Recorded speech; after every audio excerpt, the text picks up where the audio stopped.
sou a Agnes, uma filha amada de Deus também, nessa luta diária que vocês experimentam e compartilham aqui no Celebrando. É a primeira vez que eu estou aqui numa reunião do Celebrando. Normalmente nesse horário eu estou trabalhando, mas eu não pude adiar mais a oportunidade de estar aqui conversando com vocês. O João me fez o convite, eu fiquei muito animada, um pouquinho assustada, porque sempre dá um pouquinho de medo toda vez que a gente vai trocar o nosso ambiente. Lá na IBD dos Jovens, ok, já estou acostumada a falar com aquelas pessoas, eles já conhecem a minha cara, já ouviram todas as minhas piadas, já temos um acordo implícito de que eles riem toda vez que eu faço uma piada sem graça. Mas quando a gente troca o ambiente, a gente não sabe muito bem o que a gente vai encontrar e a gente não sabe muito bem como é que a gente traduz tudo aquilo que a gente está pensando e sentindo para que aquilo se torne relevante para o outro também. Eu não tenho aqui nenhuma pretensão de oferecer respostas ou de apontar grandes soluções, mas eu pensei que a gente poderia, de alguma forma, pensar junto como é que a gente pode viver uma vida de vulnerabilidade, se é que a gente vive uma vida de vulnerabilidade ou a gente foge da vulnerabilidade. Não sei o que vocês pensam sobre isso. Esse tema que a gente escolheu, o João e eu, primeiro que eu escolhi, né, eu pensei, vou falar sobre vulnerabilidade, eu gosto desse tema, uma coisa assim, fala muito ao meu coração, adoro. Aí depois, quando eu comecei a preparar, aí eu, puxa vida, devia ter escolhido um tema mais fácil, uma coisa assim, né, mais tranquila de falar. Mas vamos lá, vamos conversar um pouquinho sobre vulnerabilidade. Eu não sei se vocês normalmente falam quando o palestrante está aqui na frente, mas eu gosto dessa coisa mais dialogal. Então, se alguém tiver algum insight, o que acha que é vulnerabilidade, o que você imagina que seja, ou como você vê vulnerabilidade, eu permito que a pessoa fale. Por favor, levante, se quiser um microfone. Alguém quer falar? De repente, ficou todo mundo com o mesmo medo que eu. Ok, o que é aqui?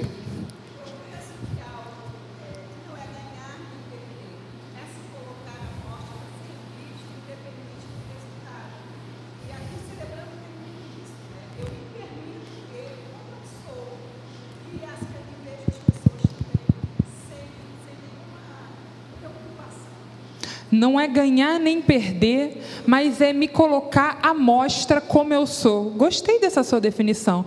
Eu não estou necessariamente nem ganhando, nem perdendo, mas de alguma forma eu estou numa posição que me coloca, a palavra seria mais vulnerável, todo mundo está me vendo, e isso requer algumas sensações. Quando a gente pensa em estar vulnerável, em geral, a gente entra numa sensação, numa zona de desconforto. O meu desconforto, quando eu subi aqui, foi que todo mundo estava olhando para mim. De repente, aquela minha certeza, todas as coisas que eu preparei, que eu tinha certeza que estava aqui, organizadinho. Ups, está todo mundo me olhando. Uma sensação de desconforto. Nada aconteceu, vocês não fizeram nada, ninguém olhou para mim com cara de isso vai ser ruim, mas eu já dei uma retraída.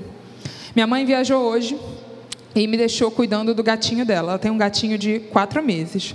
E eu tenho um gato mais velho e um cachorro. Meu cachorro é uma cadelinha bobona, adora os bichinhos, gosta de brincar com eles. Só que o gatinho é muito novo, ele não sabe que ela é só uma cadelinha bobona.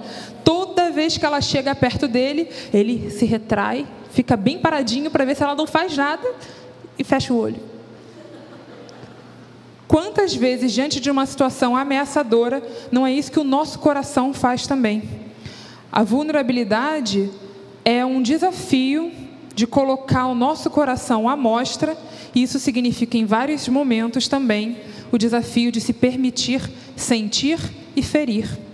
Porque, às vezes, a vulnerabilidade, o estar vulnerável, significa também que nós podemos vir a nos ferir.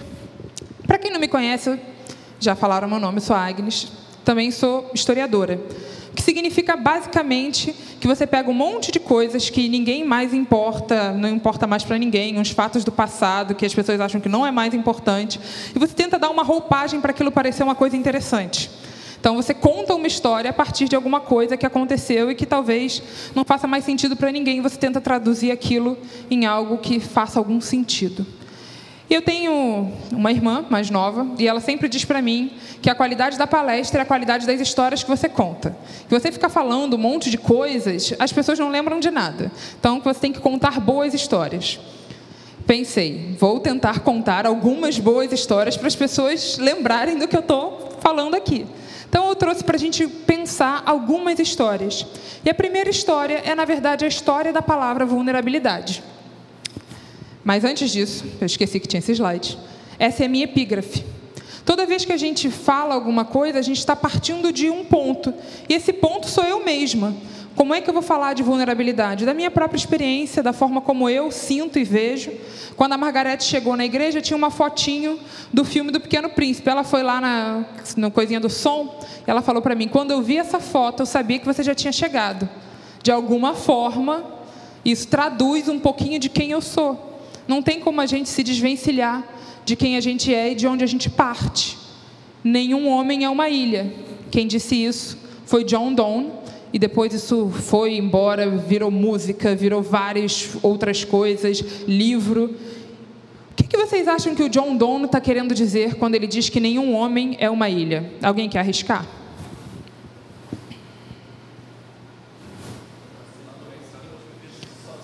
Não conseguimos viver sozinhos. De alguma forma, nós estamos conectados a outra coisa. O complemento desse poema é: ninguém é uma ilha em si mesmo, somos todos pedacinhos de um continente. Então, de alguma forma, estamos todos interligados. Tendo isso como ponto de partida, vamos pensar o que é vulnerabilidade. Qual é a história dessa palavra? Muito bem. Quando a gente procura no dicionário, a primeira coisa que aparece é que vulnerabilidade é qualidade ou estado do que é ou se encontra vulnerável. E dá um exemplo de fortaleza. E aí eu fui, então, procurar o que significa vulnerável. E da onde veio essa palavra? A palavra vulnerável vem do latim, que significa, basicamente, vem dessa palavra vulnerare, que significa ferida. O que isso quer dizer, né? Nem eu mesma lembrava, quando comecei a pesquisar, que você pode usar o verbo vulnerar no sentido de ferir alguém. Eu vulnero alguém, eu firo alguém. Então, é de alguma forma uma palavra ambígua no seu significado, que tanto representa o que é feito a mim, quanto o que eu posso fazer ao outro. E da forma como a gente conhece essa palavra, vulnerabilidade, como ser ou estar vulnerável, se colocar à mostra, estar numa situação em que a gente muitas vezes traduz como estar mais fraco. Esse significado aparece para a gente em mais ou menos 1600 e aparece primeiro na língua inglesa. Hoje em dia, essa palavra já popularizou de vários sentidos. A partir, por exemplo, do século XX, a gente usa vulnerabilidade social. Quer dizer, quando a pessoa está numa situação social de miséria ou pobreza ou falta de dignidade. Essa palavra começa a ser usada para esse tipo de designação há muito pouco tempo, 1980, 1960, 70 mais ou menos. Essa palavra começa a ter esses outros sentidos. E aí ela vira uma palavra que a gente usa o tempo inteiro e a gente nem sempre pensa muito sobre o que é vulnerabilidade. Para a gente pensar sobre o que é vulnerabilidade, eu trouxe 3 referências, que são esses autores aqui do próximo slide. Depois da fortaleza. Isso. C.S. Lewis, a Brené Brown e o Oliver Jeffers. Apesar das pessoas terem, às vezes, um preconceitozinho, o Oliver Jeffers é um autor de um livro infantil. E a gente vai ler essa historinha juntos para pensar um pouquinho sobre isso. Mas antes, nós vamos começar com a citação do C.S. Lewis. C.S. Lewis é o meu autor do coração. As pessoas que me conhecem sabem que eu cito ele o tempo inteiro. E essa citação é talvez uma das citações mais bonitas de todos os livros dele. Está no livro Os 4 Amores. Ele diz assim: amar é sempre ser vulnerável. Ame qualquer coisa e seu coração será esmagado e possivelmente quebrado. A única forma de nunca sofrer com isso é não ofertar seu coração a coisa alguma, nem mesmo um animalzinho. Se sugere proteger a si mesmo com seus hobbies, mimos e zelos, evitar qualquer envolvimento. Guarde o coração na segurança do caixão do próprio ego. Porém, nessa tumba segura e tenaz, sem movimento ou ar, o seu coração provavelmente mudará. Sim, sim, ele não se partirá. Antes se tornará indestrutível, impenetrável, invencível ou inalienável, irredimível. Mas essa comprável alternativa sistemática de proteção de tragédias, é preciso que se diga, é condenatória. Isso porque o único lugar que existe além do céu, onde se pode estar perfeitamente a salvo de todos os acidentes e perturbações do amor, é o inferno. C.S. Lewis escreve esse livro, Os Quatro Amores, na década de 60, 1960. E o C.S. Lewis ele tem uma trajetória muito interessante. Ele era um ateu, uma pessoa que não acreditava em Deus. Num determinado momento, ele se encontra com esse Deus. Ele tem um livro que ele conta dessa luta que foi para ele se converter. E aí ele entende que esse Deus existe, não só que esse Deus existe, mas que esse Deus o ama. Ele abraça esse Deus, mas ele tinha muita dificuldade com essa coisa do envolvimento da relação humana. Ele sempre tinha a sensação de que ele não podia amar uma coisa que de alguma forma fosse perder ou que pudesse machucá-lo. Então ele se esforça ao máximo para se afastar desse tipo de envolvimento com as pessoas, apesar de ter muitos amigos. Ele se casa apenas uma vez, tardiamente, e o primeiro casamento dele é uma ação, digamos assim, para burlar uma legislação. A mulher ia perder o visto dela de permanência na Inglaterra, ele casa no civil para ela ficar lá. Mas no processo da vida diária, ele conta que ele se apaixona por ela. Eles eram amigos, já estavam acostumados àquela convivência, mas no momento de ficar junto o tempo inteiro, ele se apaixona por ela. E o período que ele se descobre apaixonado por ela é o período que também ela piora muito do câncer que ela tem. Eles chegam a fazer uma cerimônia religiosa. E ele efetivamente tinha de amar alguma coisa que perdesse, acontece de fato, porque ela efetivamente falece mais ou menos 3 anos depois dessa cerimônia que ele faz no leito do hospital mesmo, uma cerimônia religiosa, e ela falece. Ele tem um livro muito bonito sobre o período pós luto dele, né? Que ele conta, tinha uns caderninhos que ela tinha dado para ele, e ele vai contando pensamentos, apontamentos dessa dor que ele sente. E, enquanto ele estava nesse período, desses 3 anos de casamento, ele escreve vários livros, entre eles, Os Quatro Amores. E é muito interessante porque ele começa esse livro contando daquela ideia que ele tinha anteriormente. Não se envolver com as pessoas, justamente para que você não sofra, não perca, não sinta essa dor. Você não deve amar alguma coisa que você pode perder. A única coisa que deve ser amada, no primeiro argumento dele, né, que ele vai desconstruindo com você, é o próprio Deus.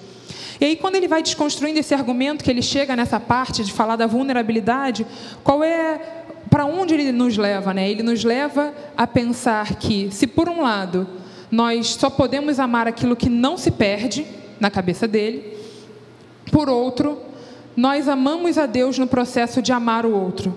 No processo de amar o outro e de se tornar vulnerável, se tornar visível para o outro, permitir que o outro te toque e permitir que você toque o outro também, você está amando a Deus. Isso é amar a Deus.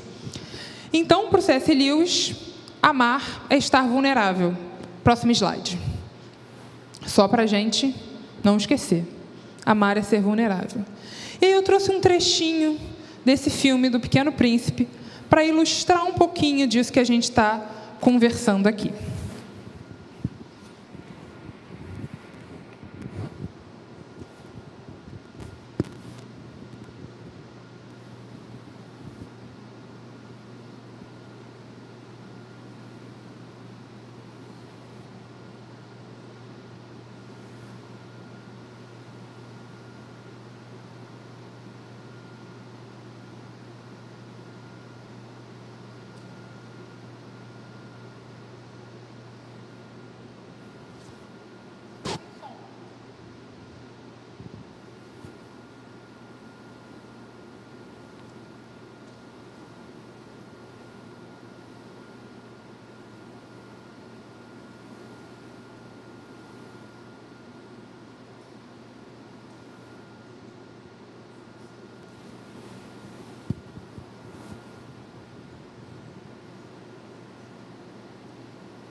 já leu O Pequeno Príncipe? A maior parte das pessoas. Quem não leu, vale a pena. É um livro que vale a pena. Até hoje eu só conheço uma pessoa que não gosta desse livro. Essa cena é talvez uma das cenas mais famosas desse livro. Conta a história de um jovem príncipezinho que morava num asteroide 612, B612, tem som já?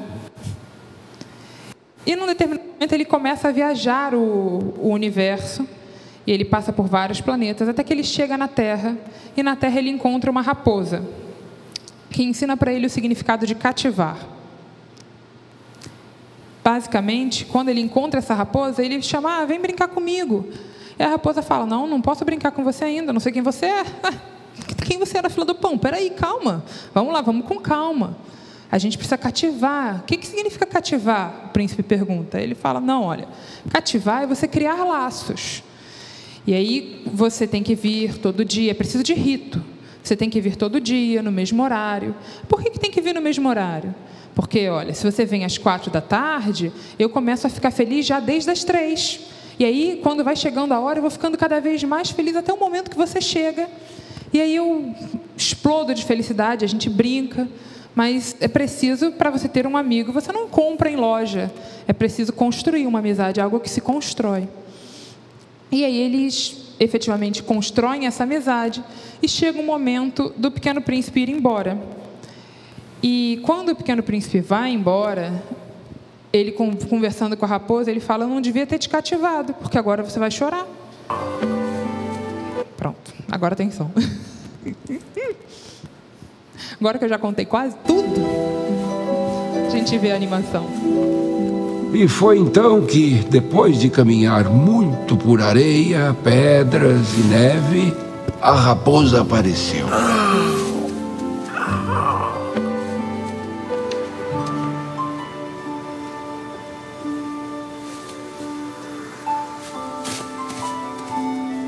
Ei, vem brincar comigo. Eu não posso brincar contigo. Não me cativaste ainda. O que significa? Cativar significa criar laços. Para mim, tu não és ainda senão um garoto inteiramente igual a 100.000 outros garotos. E eu não tenho necessidade de ti. E tu não tens também de mim. A teus olhos, eu não passo de uma raposa igual a 100.000 outras raposas. Mas se tu me cativas, teremos necessidade um do outro.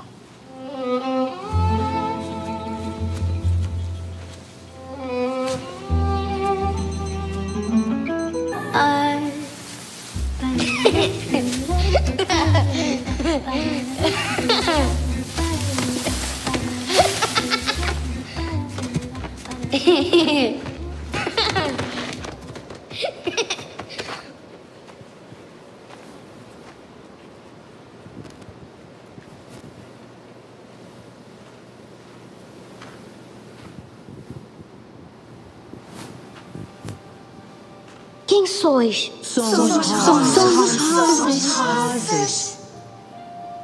A minha rosa é uma rosa comum. Mas ela disse que era a única de sua espécie em todo o universo. Mas ela não é uma rosa comum. É a tua rosa. Foi o tempo que perdeste com tua rosa que fez tua rosa tão importante. Ela é minha rosa. Deves voltar para ela.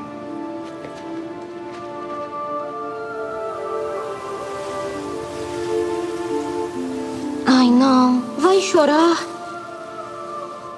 O meu cativar não lhe serviu de nada. Vou lhe deixar um segredo de presente. Só se vê bem com o coração. O essencial é invisível para os olhos. E aí, nessa cena, num determinado momento, a raposa diz para ele, a gente corre o risco de chorar um pouquinho quando a gente se deixa cativar. Porque existe um componente desse processo de se relacionar com o outro, que é também deixar que em algum momento a gente se fira. Porque é impossível, num processo de relacionamento com um outro ser humano, a gente não se ferir. E aí, quando a gente se fere, a gente tem sempre duas alternativas. Ou a gente se fecha, fica mais amargo, mais sisudo, cria uma casca grossa. Ou a gente vai trabalhando isso, como eu sei que vocês buscam trabalhar aqui no Celebrando, para que haja perdão, para que essa casca não seja uma casca grossa, mas para que a gente possa continuar sentindo o outro e sentindo todas as coisas que o mundo, o universo no qual a gente está inserido, nos permite sentir alegria, felicidade, tristeza. A segunda autora que eu falei para vocês é uma pesquisadora. Ela... Podemos voltar para o PowerPoint. Ela é uma pesquisadora de comportamento humano sobre vergonha e vulnerabilidade. Eu nem sabia que isso era uma coisa, mas, pois é, isso existe. Ela estudou serviço social e ela fez vários experimentos com várias pessoas e ela chegou a algumas conclusões sobre vulnerabilidade. E é isso que a gente vai ver agora no próximo slide.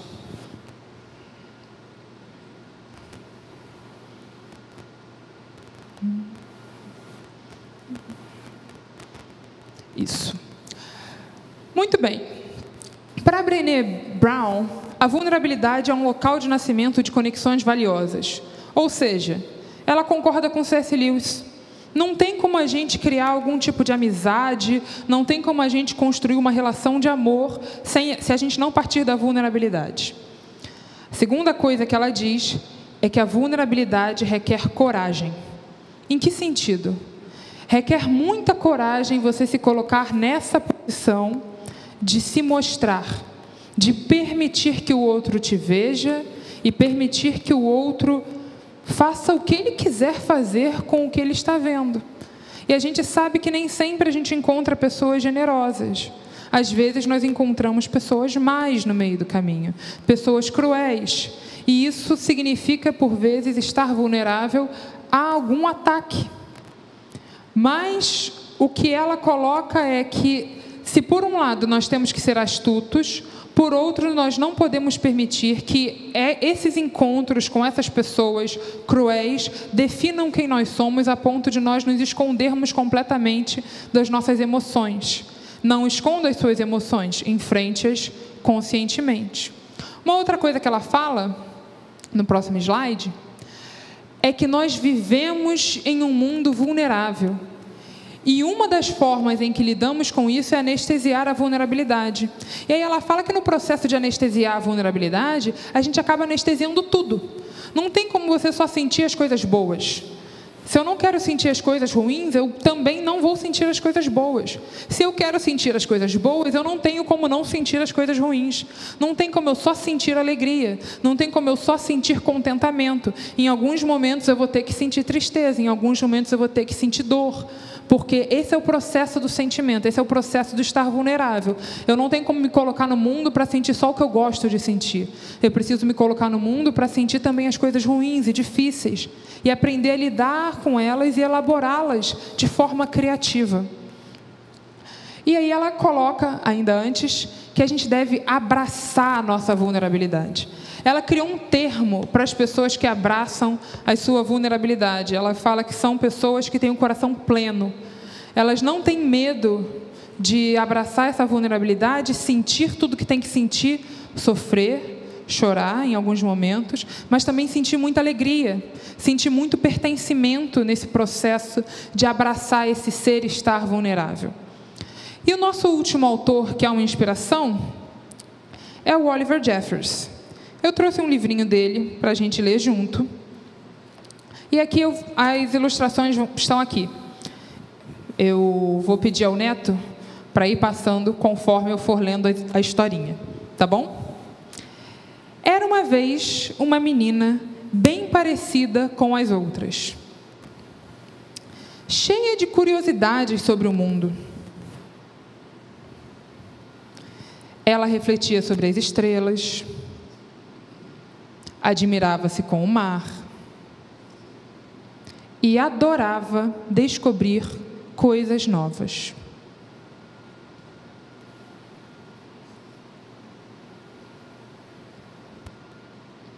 Até que um dia, ela encontrou a cadeira vazia. E como se sentia muito insegura, a garota achou que a melhor coisa a fazer era colocar o seu coração num lugar sem perigo, só por um tempinho. Então, colocou em uma garrafa que pendurou no pescoço.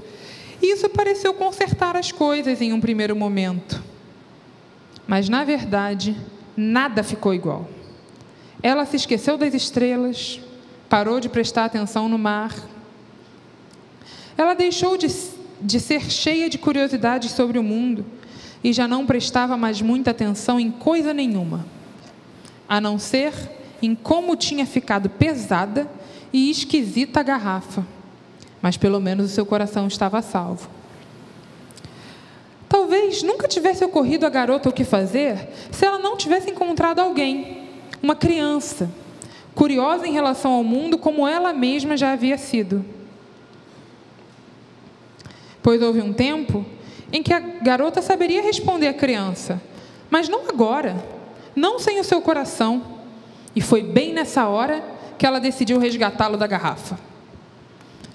Mas não sabia como, não lembrava de que jeito, e coisa nenhuma funcionava. A garrafa não se quebrava, e quando ela tentou, a garrafa só quicou e rolou. Mundo abaixo. Mas lá, a pequena menina, ainda curiosa sobre o mundo, achou que tivesse um jeito. E o que acabou acontecendo é que ela sabia mesmo. O coração foi colocado de volta no lugar onde veio. E aí a cadeira já não estava mais vazia. Mas a garrafa agora estava. O Oliver Jeffers, ele é um autor infantil que gosta de discutir temas difíceis com as crianças. E o Oliver Jeffers, ele traz para a gente uma ilustração que eu particularmente acho que casa perfeitamente com a citação do C.S. Lewis. Às vezes eu acho que o Jeffers leu o C.S. Lewis antes de escrever esse livro, porque ele conta para a gente um pouquinho, de forma lúdica, aquilo que o C.S. Lewis diz que acaba acontecendo quando a gente tenta prender o nosso coração para não sentir mais nada. Não tem como. Não tem como a gente não sentir mais nada sem efetivamente não sentir nada. Nem curiosidade pelo mundo, nem alegria, nem contentamento.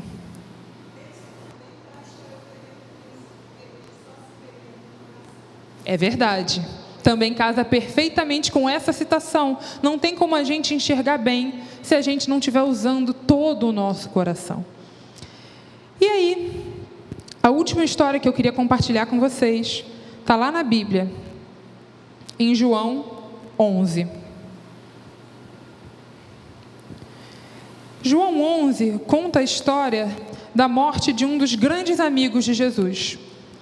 Não sei quem está acompanhando a jornada de leitura, mas nós lemos, se eu não me engano, na semana passada, né? E conta a história desse grande amigo de Jesus, chamado Lázaro. Jesus não estava junto de Lázaro quando Lázaro morre, mas, apesar de Lázaro já estar morto, Jesus vai até a casa de Marta e Maria, que eram irmãs de Lázaro, para consolá-las e para algo que ele não nos dá a pista no início do capítulo, que a gente só descobre no final do capítulo o que vai acontecer, né? E aí, a partir lá do versículo 17, diz o seguinte: ao chegar, Jesus verificou que Lázaro já estava no sepulcro havia 4 dias. Betânia distava a cerca de 3 quilômetros de Jerusalém. E muitos judeus tinham ido visitar Marta e Maria para confortá-las pela perda do irmão. Quando Marta ouviu que Jesus estava chegando, foi encontrá-lo, mas Maria ficou em casa. Disse Marta a Jesus: Senhor, se estivesses aqui, meu irmão não teria morrido. Mas sei que mesmo agora, Deus te dará tudo o que pedires. E disse-lhe Jesus: o seu irmão vai ressuscitar. E Marta respondeu: eu sei que ele vai ressuscitar na ressurreição do último dia. E disse-lhe Jesus: eu sou a ressurreição e a vida. Aquele que crê em mim, ainda que morra, viverá. E quem vive e crê em mim, não morrerá eternamente. Você crê nisso? E ela respondeu: sim, Senhor. Eu tenho crido que tu és o Cristo, o Filho de Deus que devia vir ao mundo. E depois disso foi para casa, e chamando à parte Maria, disse-lhe: o mestre está aqui, está chamando você. Ao ouvir isso, versículo 29, Maria levantou-se depressa e foi ao encontro dele. Jesus ainda não tinha entrado no povoado, mas estava no lugar onde Marta o encontrara. Quando notaram que ela se levantou depressa e saiu, os judeus que a estavam confortando em casa seguiram-na, supondo que ela ia ao sepulcro para chorar. Chegando ao lugar onde Jesus estava e vendo, Maria prostrou-se aos seus pés e disse: Senhor, se estivesses aqui, meu irmão não teria morrido. Ao ver chorando Maria e os judeus que a acompanhavam, Jesus agitou-se no espírito e perturbou-se. Onde o colocaram? Perguntou ele. Vem e vê, Senhor, responderam eles. Jesus chorou. Vamos fazer uma pausa. No final dessa história, Jesus ressuscita Lázaro, mas o nosso ponto especial aqui é esse versículo. Jesus chorou. É um dos versículos que, na minha opinião, mais traduz quem Deus é. Eu vou explicar para vocês. Ao longo de toda a tradição, não só do nosso Antigo Testamento, mas se a gente for pegar a tradição das mitologias gregas, a tradição de outras mitologias, Deus é uma figura de força. Deus é uma figura de muito poder. Esse Deus que Jesus apresenta para nós é um Deus que não tem vergonha de chorar a morte de um amigo. E isso é tão impactante que o narrador faz questão de registrar. Porque estava todo mundo chorando. Mas ele faz questão de registrar que esse Deus, que se torna homem para vir caminhar conosco aqui nessa terra, ele chora.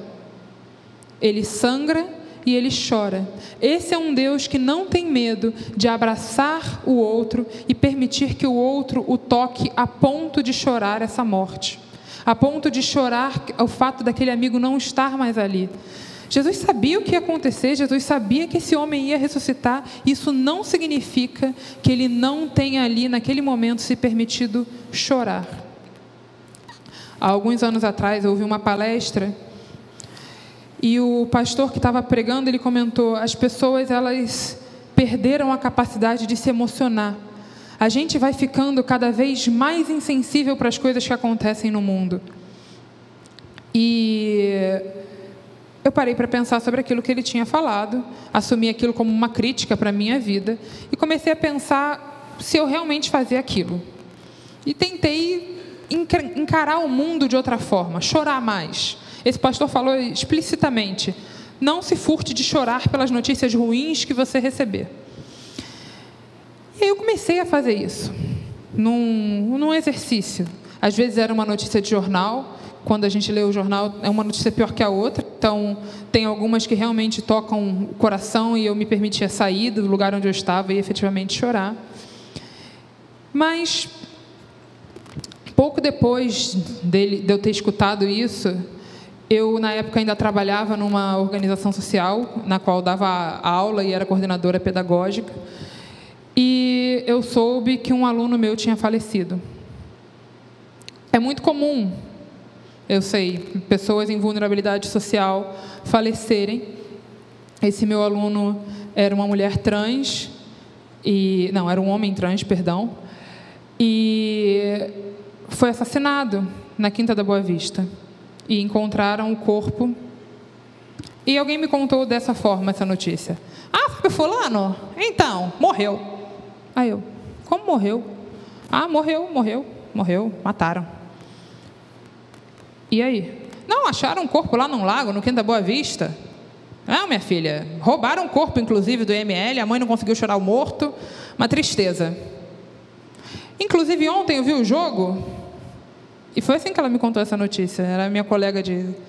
Eu falei: olha, mentalmente, falei: gente, deixa eu assentar. Eu saí e chorei essa notícia, chorei a morte desse meu aluno, a dor da mãe que não pôde chorar esse corpo. Quando ela foi tentar reaver o corpo tinha sumido do IML, muito pobre, não tem nem condição de processar o IML, isso não existe, né, no vocabulário. Aquela pessoa me deu essa notícia com tanta insensibilidade, ela não sentiu nada naquele momento. Ele tinha sido meu aluno, talvez não era nem um dos alunos mais próximos, mas não tem como você receber uma notícia dessa de que um ser humano passou por isso que esse meu aluno passou, que a mãe dele passou, e você não ficar profundamente triste. Eu fiquei profundamente triste. E aí eu saí, eu fui chorar, e quando eu fui chorar eu lembrei desse pastor que falou sobre como nós não nos permitimos mais chorar e sentir as coisas que acontecem. O mundo é tão acelerado. A primeira imagem que eu trouxe era de pessoas caminhando. O mundo está tão acelerado, as coisas correm tanto, a gente está vendo notícia atrás de notícia, é uma notícia pior que a outra, a gente não tem nem condições de processar tudo que a gente recebe. Mas nós precisamos, em algum momento, nos permitir parar, respirar e sentir. Porque senão, se a gente não sente tristeza, a gente comentou aqui, também a gente não sente felicidade. Se a gente não sente alegria, a gente também não tem como ficar contente com a vida. A gente não tem como sentir prazer e deleite na nossa existência. E existem coisas muito belas de estar vivo. Existem coisas muito lindas nesse universo que Deus criou para a gente. E a única forma da gente experimentar isso de forma completa é se a gente pegar o nosso coração e colocar ele à mostra e permitir que o outro toque o nosso coração. É isso que dá valor à nossa existência, já dizia Cora Coralina. É isso que dá valor à vida, permitir ser tocado e tocar, ser colo que acolhe, tocar outra alma e permitir que essa outra alma nos toque também. Então, o que eu estou oferecendo aqui, na verdade, são insights, coisas que foram surgindo no meu coração, como uma inspiração para a gente pensar, talvez o ano de 2019 seja um bom ano para a gente começar a voltar a entrar em contato com esse nosso coração, que às vezes a gente quer ao máximo proteger de toda e qualquer dor, mas é só no processo de doer que a gente pode sorrir também. É só no processo de ficar triste que a gente consegue dar valor aos bons dias também. Vamos ser mais vulneráveis. Obrigada.